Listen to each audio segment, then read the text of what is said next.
এই মুহূর্তে আমাদের সবচেয়ে বেশি প্রয়োজন কি? যে আমরা ফ্যাসিবাদকে সরিয়েছি, হাসিনাকে সরিয়েছি, কিন্তু একটা ইন্টারিম গভর্নমেন্ট আছে, যে ইন্টারিম গভর্নমেন্ট আমাদেরকে অতি দ্রুত আমাদের সকলের মতামত নিয়েই একটা সংস্কারের মধ্য দিয়ে তারা নির্বাচনে যাবে, যে নির্বাচনটা অবাধ নিরপেক্ষ হবে, জনগণের হাতে ক্ষমতা হস্তান্তর হবে। সেখানে প্রতিবন্ধকতার সৃষ্টি করছে। এক।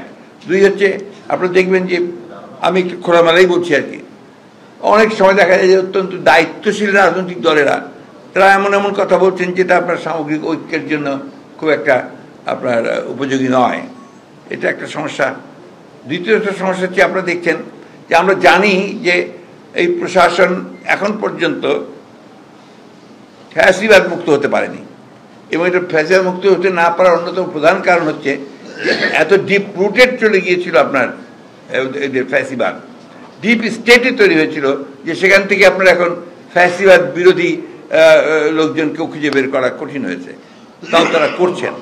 এখানে আমাদের যেটা সবচেয়ে বড় প্রয়োজন সেটা হচ্ছে আমাদের ঐক্য অটুট রাখা, ধৈর্য রাখা, এই সরকারের সমস্ত কাজকে আপনার সমর্থন দিয়ে এগিয়ে নিয়ে যাওয়ার চেষ্টা করা।